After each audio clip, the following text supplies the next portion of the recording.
Welcome back to another episode of the Whatever Buddy podcast. Episode 108 of the WBP is here and upon us, and we are ready to go. On today's episode, balls and more balls. Ryan talks about balls. Jonny talks about balls. They also talk about music. So sit back, grab a snack. With no further ado, Ryan and Jonny.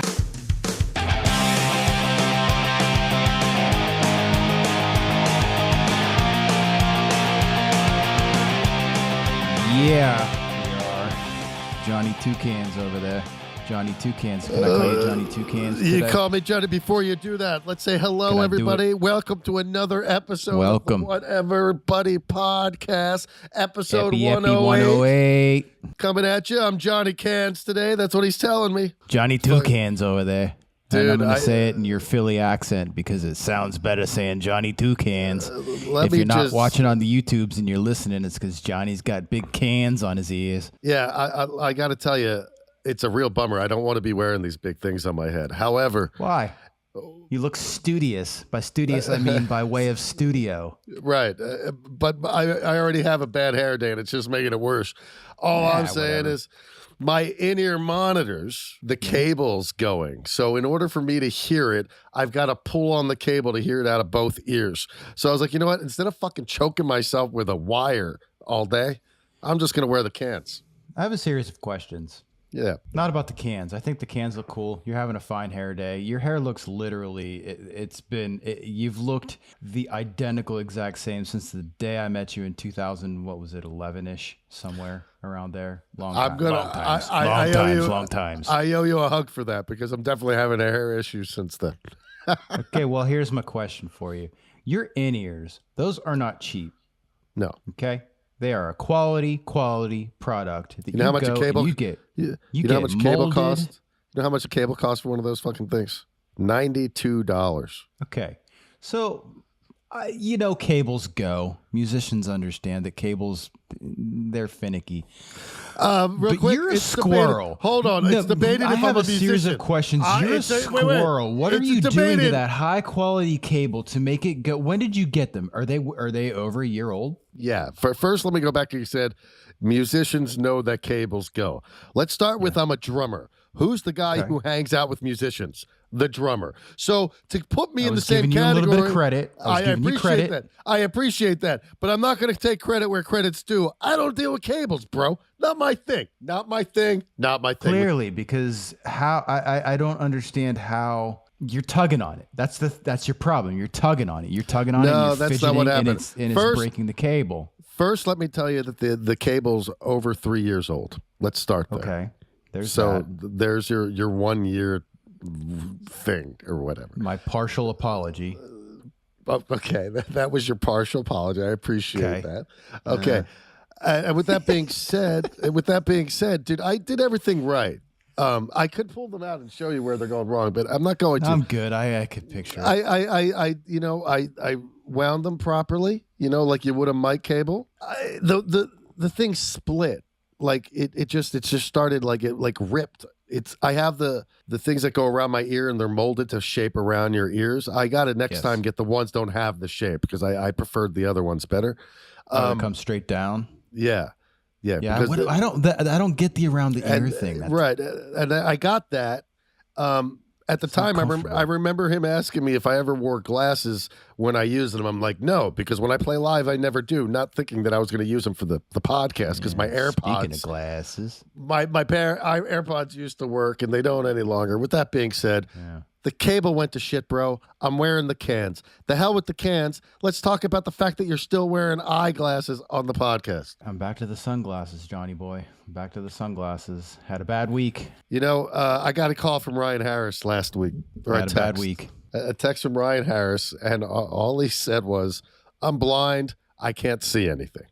And I'm instantly like, panicked. Like, what do you mean you're blind? If that's what I said. Is that what I said to you, really? You said something in the veins of, I'm blind. I can't see.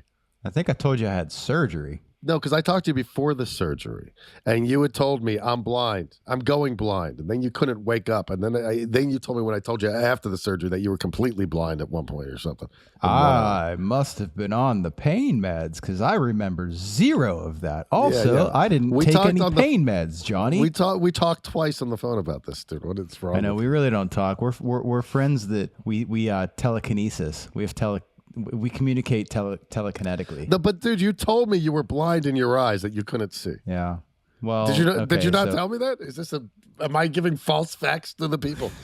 I just don't remember coming at you like that. That's coming at you hot.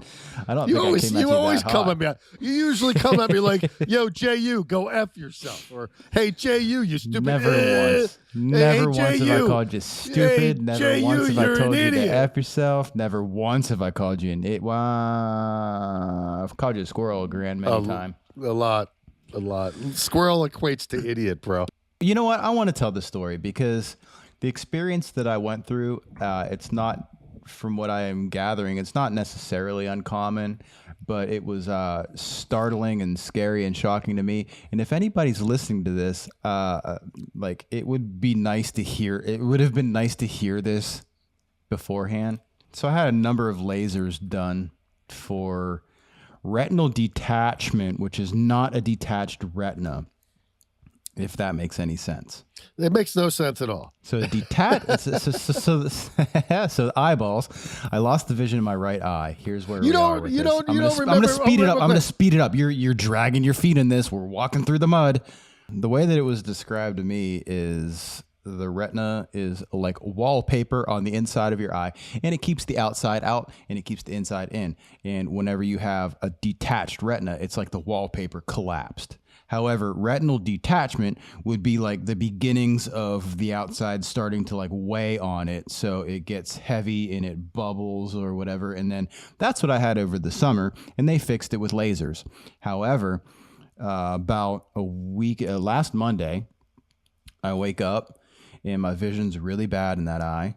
And the day before I'd been having some weirdness, and I kind of thought to myself, if anything gets any worse, like I was having flashes and weird things in my vision. Like, this is not normal. So if anything gets bad, I'm going to call the doctor tomorrow. Well, I woke up the next day, couldn't see very well, although it was blurry. I still had some vision. So I called the doctor. Doctor said, "Can you come in?" I made an appointment for that afternoon. By the time I was off the phone with the doctor, I remember saying, like, I can't see anything. I have no vision. So in like probably 20 to 30 minutes from waking up, I went from like blurry vision to like there was nothing there. Like I could perceive light if I looked at the sun or out a window or whatever. So that was scary. I know for a fact that we talked because I texted you how your balls were doing. Yeah, eyeballs, I appreciate that. And I know what you meant by that. I really like you looking out for my balls. And they're fine. I look normal. I look normal. I'm wearing sunglasses just because I like still my vision is. How much is back? When I talked to you the other day, you had 50% of it back. It's about 50. So what they did was, so the doctor says, well, just like you can't see out, we can't see in. So we're going to schedule you for an operation, for surgery. We're going to drain your eye. That's why I couldn't see, because my eye was full of, well, blood, call it what it is. So I went in on last Wednesday, and they put me under. Laughing gas. No, I was under. It wasn't like Twilight. It was like they gave me all. Your boy's been on opioids. Let's call it how it is. What was it? Benzodiazepine and propofol. That's Valium and propofol is the shit that killed Michael Jackson. Oh shit! It's like sleeping stuff. Yeah. Wow. So well, I don't know. Hey, I woke up 5 minutes later and I was You're good, stronger than Michael Jackson, bro. I also had an anesthesiologist. He had an assistant. He had a personal assistant. Anyway, bro. Anyway. Yeah. Anyway. So they drained my eye. They found out that the cause of the problem was a 1.5 millimeter tear. They lasered the tear, meaning that I guess it means they cauterized it or whatever. He said they found a couple of other spots that could have been troublesome. He lasered those as well. And then they put a gas bubble in my eye. And my understanding of the gas bubble is that it supports it from the inside. So you have this outside pressure pushing on the retina, which caused the issue in the first place. Well, they put this gas bubble inside to push back to help the healing so it doesn't happen again. However, that involves me sleeping on my stomach for 2 weeks, which is killing my neck. Really? How's that killing your neck? I don't understand the concept there. Because it's like your head's up. So what if you slept on? What about your side? I can sleep on my side. That helps too. And what happens if you slept on your back? What would happen? Well, I mean, the bubble would be in the wrong spot.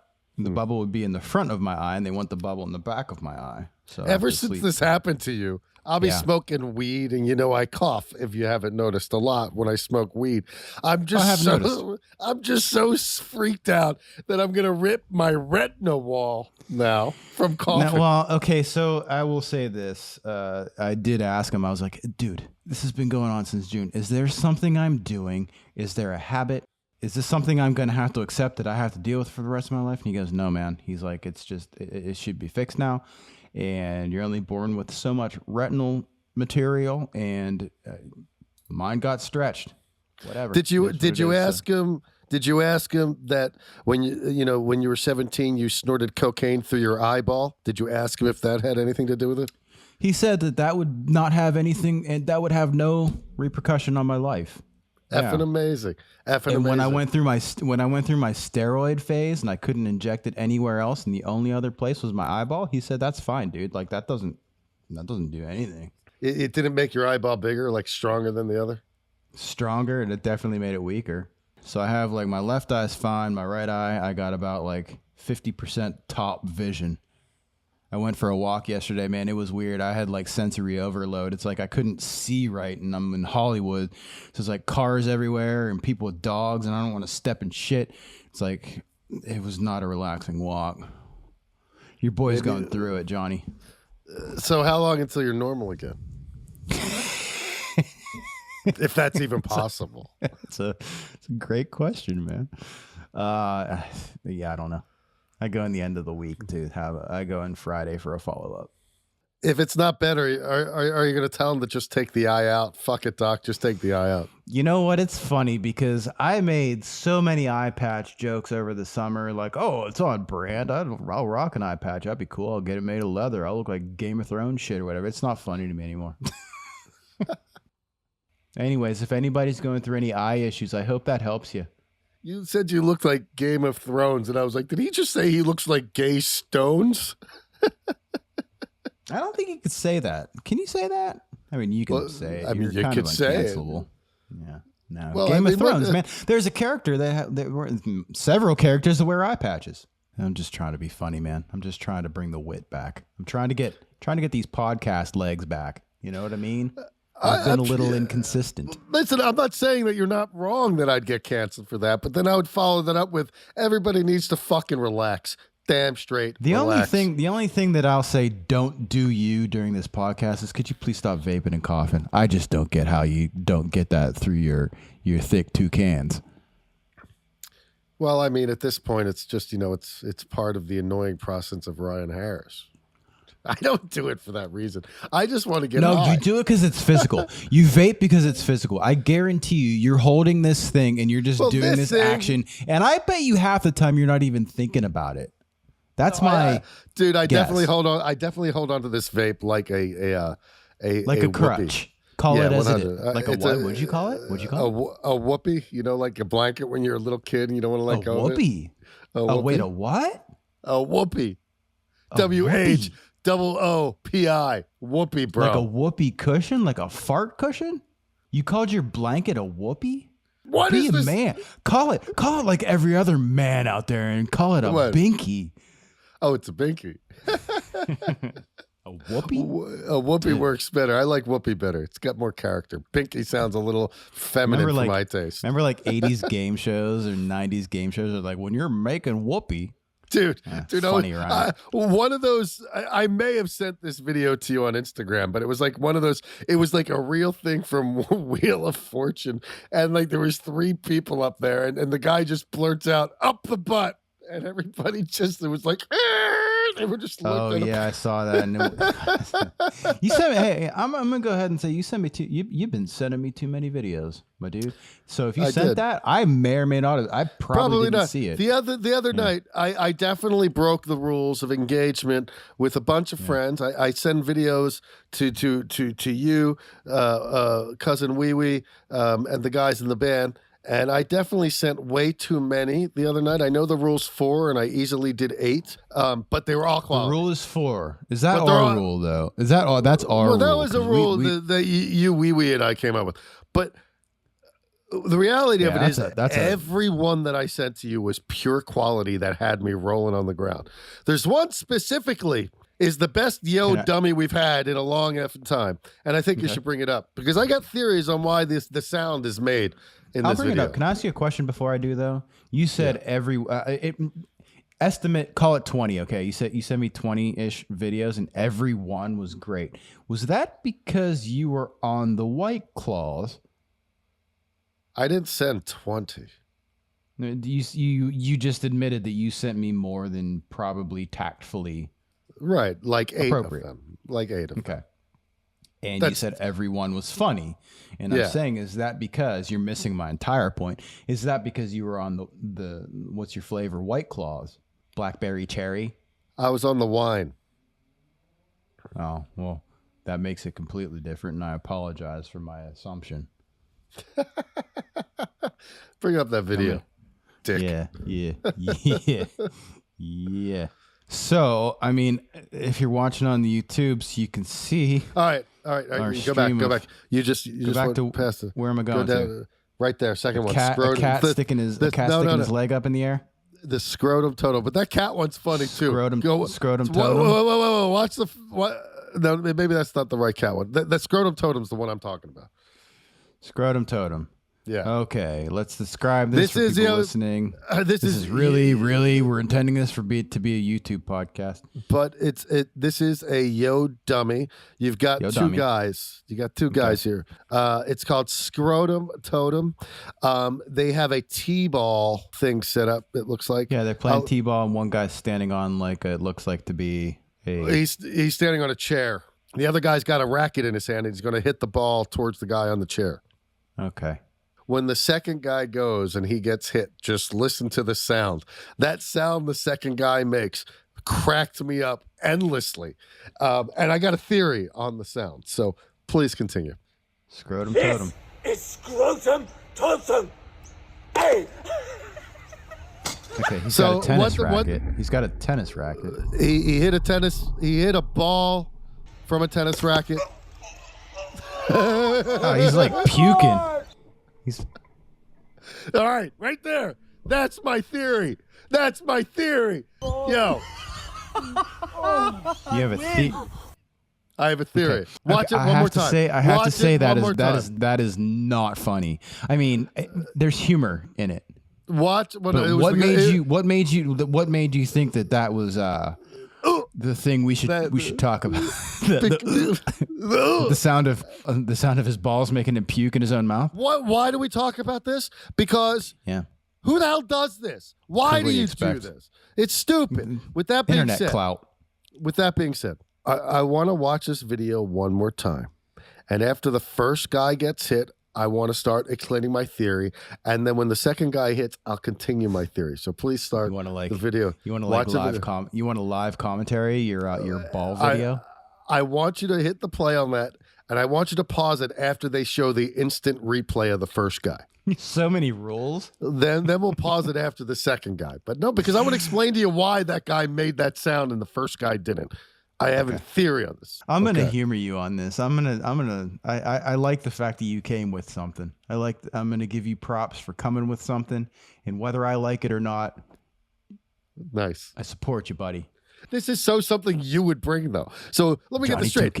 If you don't bring this material, it ain't as cool as if you bring it. No, that's a valid point. I don't have to think it's funny for you to contribute value to. Well, no, but you would bring this video. This is a video that you would. I was like, this is Ryan Harris written all over it. Mine would be funnier though, Whoopi. Oh, go F yourself. Let's see this. Let's try it. Here, Johnny wants to be ball smack live commentary. So I'm gonna turn the volume down minimally here, and well, not too much because because I want to hear your commentary. I'm gonna give you your shot to go for it here. This is your big Bob Euchre moment. Here we go. This is scrotum totem. Hey! All right, wait. Okay, watch where it's hitting. Yeah. Okay, hit pause. All right, I can't hit pause. It's Instagram. You understand how Instagram works. You can't hit pause. Now watch where he hit. All right. Now here's my theory. Okay, get rid of it. Let me explain it. So, if you take notice, on the first guy, it hits. Yeah. It hits A little right bit here. above. A little Right bit there. above. Right. So it's hitting. It's still painful. Valid pain worthy. Valid pain pain. worthy. But the reason why the second guy, even though it didn't look like it hit as hard, if you notice, it went in from the side. It gave a legitimate, 100% legitimate ball tap. Now, side tackle. Side do you ever just tap your nut on something by accident? You're just like, oh God, that hurts so bad. That guy just got it, or on purpose, you kinky effer. This guy got clocked by a ball in that perfect spot on the nut sack. It was the perfect spot. He got a side tap. A side tap hurts more than any time. Yeah, side tap hurts more. And it's a side tap coming from a tennis racket. Hear me out on this. Even if that ball, whatever, I like your participation, by the way. Yeah, I know. I got your back, buddy. Even if that ball, whatever, because it wasn't a tennis ball. They clearly, it was. What do you think it was? It was wrapped in tin. Probably some sort of bouncy ball that they were able to poke a rope through. But he's hitting it with a tennis racket. You hit anything with a tennis racket, it's gonna come at you with some heat. Dude, he got a side tap. Now watch it one more time that I say this. And I want you to see the side tap and the sound that comes with it. Because it's a legitimate, ooh, like I know that feeling. I'm gonna do this for you. Thanks. So we're both gonna remain silent and we're gonna observe the sounds of the video. Crank the volume on this guy. So we'll hear the difference between a slightly above front tap and a tennis racket side tap. Side tap to the nut, straight on the nut. Side tap it would be his left nut. Left nut. This is probably the most analytics anybody's ever given to a ball video. Maybe not. I think we've done this before. This is scrotum totem. Hey! Okay, he made no noise. He made no noise. No noise, but it did hit him above. Totally hit him above his dick. Yeah. Ooh.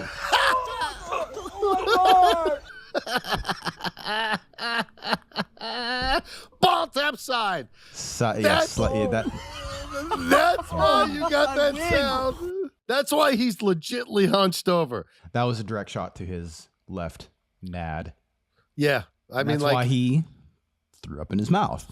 You know what you know what you and him have in common? Sorry. Every now and again, you catch me off guard. What do I have in common with the guy that threw up in his own mouth after getting his left nad tapped with a tennis racket ball?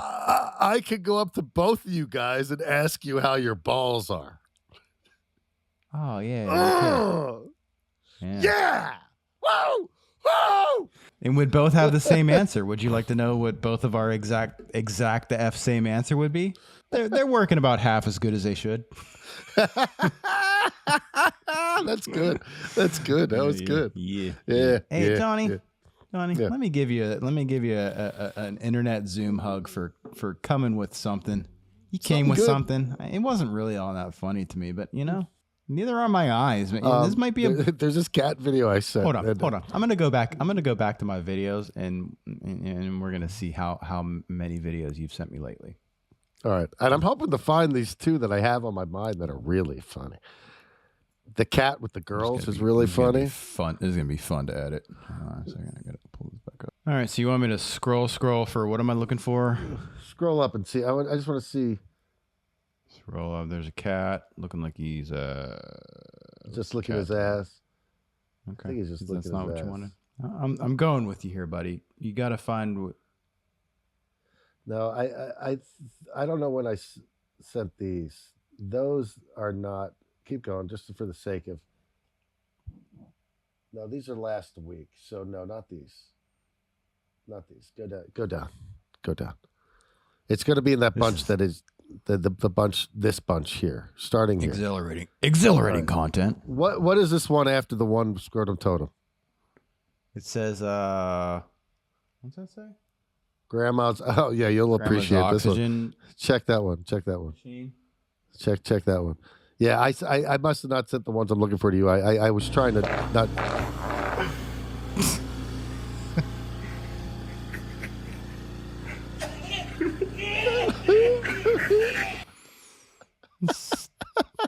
So fake, dude. You're so fooled by fake bullshit. I know that was fake, but it was good. I thought that was fake too.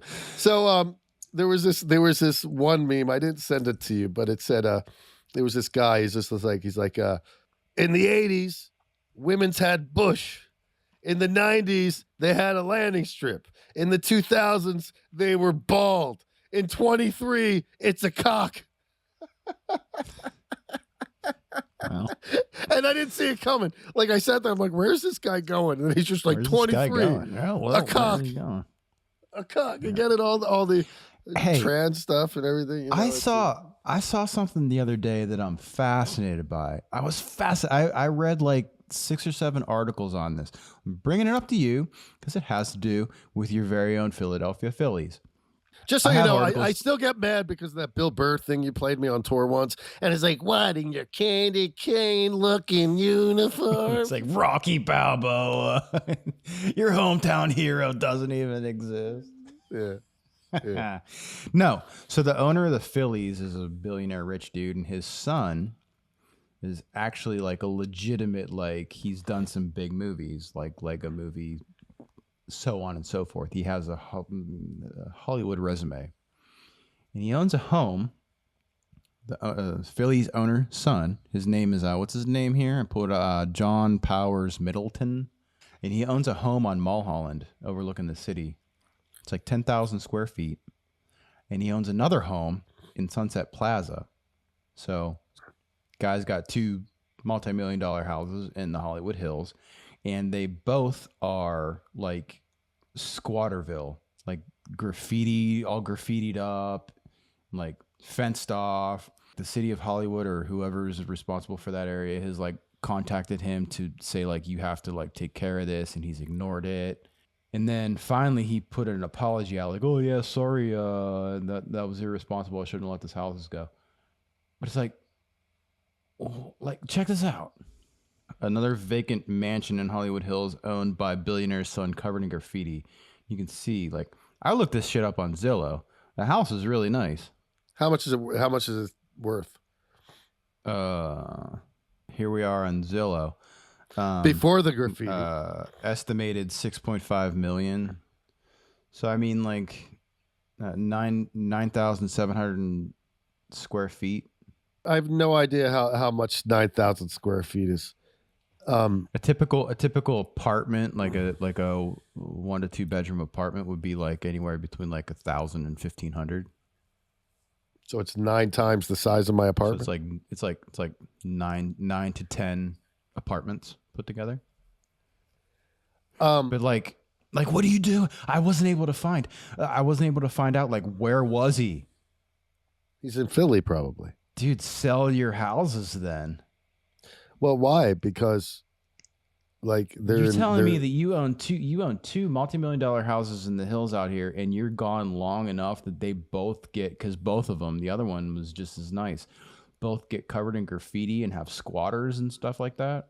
I own 2 places, not comparing myself to a billionaire, but I go back and forth. Guess what? Maintain them both. Small flex. I have nothing to say to that except for where's the security for the, like, where the guy who drives around with the car, how are these guys getting over this fence on their roof and doing all this shit? That's what I want to know. That's you more have you have a $6.5 million house, and you don't have Cameras, dude? Nothing. I kind of thought you'd find that a little bit more interesting because it had to do with your Philadelphia Phillies, but whatever. We can move on. Well, with that being said, I don't really give a shit. All right. So what else you got? What else? We got anything else? Oh, man, I'll tell you what. When it's not about your topic, you lose steam. No, we just had your topic. I had a topic. Hey, you know what? I was being considerate. I brought a topic that had to do with your hometown city. I thought All right. you'd have a little Let bit, me comment on this. A little bit more. How nice must it be to have so much money that you could have two multi-million-dollar houses in the Hollywood Hills that you don't even go to. Whatever. That you don't even go to long enough that they're completely covered in graffiti and you have no idea about it. And then on top of whatever, the city of West Hollywood contacting you and not even responding. That right there is just weird because if any kind of city's contacting me, it's freaking me the fuck out. And then when you do respond, you just say sorry. Well, what else is he going to say? Maybe explain where you been. Does he have to? You doing all right? Does he have to? No. Why does he have to? I know. Because I want to know. Well, why don't you email him? Yo, bro, your house is in graffiti. Yo, bro, listen, come on the pod. Talk about where you've been. I'm from the whatever. I'm doing a story for the Whatever Buddy podcast. Yeah. And we see my that your co-host house, Jonny Two Cans is from he's from Philadelphia. He's from Philadelphia, and he at this moment, thinks you're a douche. So, with that being said, what a putz, man! You know what a putz is? Did I ever tell you? Putz? Did I tell you what a putz is? We talked about this yet? We did. I know what it is, but it's been long enough that I think it's fair to bring it up again. A putz is the foreskin they cut off during a bris. I guess what do they else? I don't know what they call it in non-Jewish terms. I think it's all the same, dude. Essentially, if someone calls you a putz, they're calling you a foreskin that's been cut off with a penis. Yeah. That's pretty intense shit right there. That's intense. I ain't gonna lie to you. That's some intense shit right there. With that being said, Harris, you got anything else for the people? I was looking up list of bands that are retiring, dude. Oh, that's good. That's good. Of bands what do we retiring got? these days. Lots of our favorites. Lots of people that have been around for many a year. Lots are not around anymore. And I have I'm gonna issue a challenge to your band and my band as well. Someone's got to take their spot. My whole life just been used to having the Rolling Stones around, having Kiss around, having Aerosmith around, having these bands, and now they're getting old. Some of them are retiring officially. Some of them unofficially should retire, arguably. Debatable. But why are you staring at me? You're staring at me. Because I'm waiting. Because I'm waiting for you to go to what you were saying about your band and my band. Picking something. Oh, I was gonna say someone has to fill their shoes, dude. So. Oh, I see what you're saying. Yeah, let's do that shit. All right, I love it. This is our job interview. There's an availability. All right. Let me tighten my tie. Yeah. All right. So Aerosmith is retired. That we all know. Kiss retired officially. Aerosmith retired. Yeah, officially. Kiss retired officially, but they're going to send out their holograms soon. I'm sure. Yeah. Kind of lame. REO Speedwagon retired officially. Really? Yeah. That's huge. Yeah. When did that happen? September. Wow. Yeah. I just saw them. You know what, dude? I saw them last summer. I'm not gonna hate on them. I used to think like, REO Speedwagon. It's like chick rock, or it's like like Karate Kid soundtrack. They got the coolest name ever. Dude, they have so many hits. It's crazy how many. Dude, when I went in Bullets and Octane, we played at Sammy Hagar Festival down in Huntington Beach, and they were Halen. on it. Speaking of Sammy Hagar, no longer. So when we got done playing, we were on the second stage. It was really awesome. We played right on the sand. It was neat. And when we got done playing, in the background, you can hear from the main stage, "Can't Stop This Feeling," or whatever that big song that REO Speedwagon is. Yeah, and that they were playing that as all right, be quiet give now. You like background, give you ambiance. Yeah, so that was pretty cool. I was really like, wow, dude, REO Speedwagon's playing. We just finished. How cool. Yeah. Could you consider Jane's Addiction as being done? That's what I've been hearing here. I mean, they're done for now. Do you think it's all hype to just make No, I do not. I do not think what happened is hype in any way, shape, or form. I don't either. I do think that never say never. They're not even in their 60s yet, so there's still a chance. That for now is a broken up band, but let's call it what it is. Jane's Addiction broke up after they recorded their second full length album back in the 90s. So, well, that was the whole hype around this reunion, is because it was the reunion of those guys. well, they did it once before in 08. I rewatched that video, and like upon the first watch, it's like, oh yeah, he hit him. So he hit him twice. There's a straight up punch to the face that I missed. He punches David Barr in the face. Is it the first one or the second one? Well, both of them hit him, and I didn't realize that. One looked like it was kind of like I didn't see a direct hit in any of the videos that I saw. Did you see the bass player come and just clock him in the stomach when they were trying to get him under control? They straight up hit him in the face at first, yeah, and then the bass player comes over and just like he threw a couple of jabs in the stomach. That's the underlying issue. That's the underlying issue. That guy took an opportunity to be like, I'm gonna take a little stress out on Chuck here. Let me tell you how that was from 1988 until now. How many years is that? That's 36 plus 30, 38. It's 38 years, okay? How do you 88 to 24 is not 38 years? 36. Fine, I was off by 2. My bad. 87 matches. 36 years of resentment building. I just watched a video on the root of the resentment in that band. Okay. The root of the resentment in that band goes after the band signed a record deal and they went in to start recording the first album. Perry Farrell insisted on 62% of all publishing, 50% for all lyrics, and then a fourth for music. And the band broke up in the recording studio. That Warner Brothers had to have an executive meeting, bring everybody in, and say, get your shit together. And in the end, Perry Farrell got his way. That is where the resentment lies. Eric Avery has gone on the record to say that is when the tensions in this band began, is when Perry just pulled this power move out of nowhere when they were recording their first album. And then after I heard that, those 2 punches to the stomach had a whole new fucking meaning to me. Yep, 100%.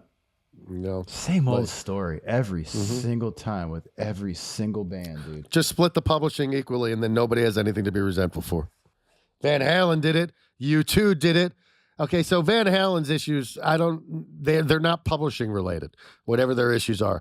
U2, they're like, how many bands are like U2 where all of these years, 40, almost 50 years into their career, it's still, and has only been up until recently because Larry Mullen has surgery, but he's coming back. Up until this past shows, because they had to have a fill-in while Larry got surgery, it's the same lineup, the original lineup from day one. How many bands can say that?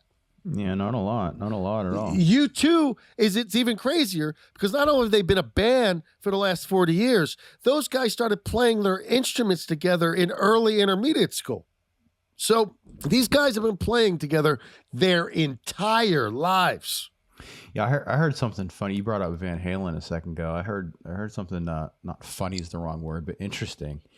Sammy Hagar, Michael Anthony, Joe Satriani, and Jason Bonham are doing the Best of All Worlds tour. It was Jason Bonham. He dropped off because of like something in his family. So they have Kenny Aronoff playing drums. But I read an article that said that Joe Satriani was approached by David Lee Roth and Alex Van Halen to do a Van Halen reunion. And instead, they're doing this over the summer, this Best of All Worlds reunion. Dude, all that is Sammy Hagar's solo group that he tours around with every fucking year. Yeah. But Joe Satriani turned down Alex Van Halen and David Lee Roth, saying that he couldn't do it. And then he went out and did the Sammy Hagar tour. Is that why he couldn't do it? Because of the Sammy Hagar thing? He said that it was a matter of like song choice. Because obviously the Roth doesn't wanted to do early Van Halen songs, and he said that playing wise, he was more comfortable with the later years Van Halen. But I kind of get the nice excuse. That's an excuse. Yeah, and it's like David Lee Roth's a douche, right? Like, I don't want to tour with you. Well, I don't know if it was a David Lee Roth is a douche as much as I better be loyal to Sammy. He's been paying me for the last 15 years. Has he though? Yeah. Oh, he's the playing chicken in- foot thing. he's- Yeah. Well, yeah, chicken you're foot. right. You're right. You're But right. then, I'm wrong. but he You're was right, in you're he right. was in Sammy Hagar's solo band forever. Well, he probably just wants to go play. How many times have I said to you, I just want to play music with my friends, dude? Otherwise, it's not as fun as it seems. Rephrase. It's way more fun when you're with your friends. Yeah, I mean, I don't know. I would imagine that the payday for that would have been fucking huge. Yeah, but they're doing arenas with Sammy. They just did the Forum. They do arenas with Sammy every. Let me see how long Joe Satriani's been playing in Sammy's band. Google, how long has Joe Satriani? How do you spell Satriani? Vic Johnson's his guitar player. I'm wrong. I'm wrong in this whole thing. You're not wrong. You're not wrong. He's got a number of lineups. So he has the Sammy Hagar and the Cabo Wabos, and that's with Vic Johnson. And then he has the Chicken Foot with Joe Satriani. And then they're doing this current last summer Best of All Worlds tour, which is supposed to be like the closest thing you're going to get to Van Halen, minus Alex. Sammy Hagar and the Wabaritos. That's the one with Vic Johnson. Who is a monster. Chicken Foot. That's a cool band. And the Circle. Yeah. The Circle is one of them. Yeah, that's the one with Jason Bonham. Jason Bonham. I think Jason Bonham might be in the other one too. Yeah. You're making my topic boring, dude. Joe Satriani, 150%, picked Sammy Hagar over David Lee Roth. I would too. Go to his Instagram. The guy just seems like a treasure to be around. Not joking. Sammy. And Michael Anthony. Those might be my two favorite. Call it, let's not get extreme here.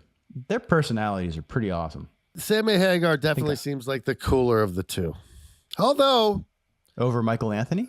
No, over David Lee Roth. Oh, yeah, 100%, dude. I feel bad for Michael Anthony. They screwed Michael Anthony in that Van Halen reunion. God bless Wolfgang. God bless wanting to play with your son, but the fans wanted to see Michael Anthony. Call it what it is, okay? Really, let's call it what it is. Let's see the original lineup. The original lineup didn't have Wolfgang. Wolfgang wasn't even born yet.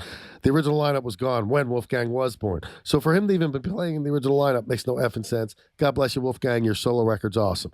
You know, that's cool. But Michael Anthony's been through the ringer. They also made Michael Anthony, when they did the original back in like 2007 with David Lee Roth or whatever, or maybe even a little earlier, they made Michael Anthony sign off that he wasn't getting an equal share as everybody else.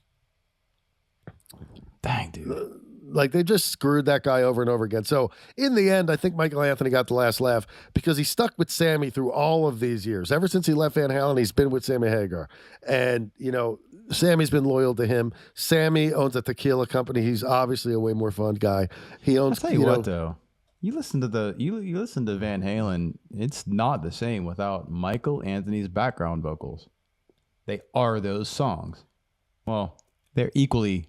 It's an equal giant part of those songs. I did see Van Halen on Hollywood Boulevard when they played Kimmel. I did go see that. And was that with Wolfgang? And that was with Wolfgang, and it sounded great. Yeah. Well, yeah, he's awesome. It's not a knock against him to say that it should have been Michael Anthony. It's just saying that people like the original thing. That's it. When it comes down to it, they like the original thing. And on that note, everybody, thank you for joining.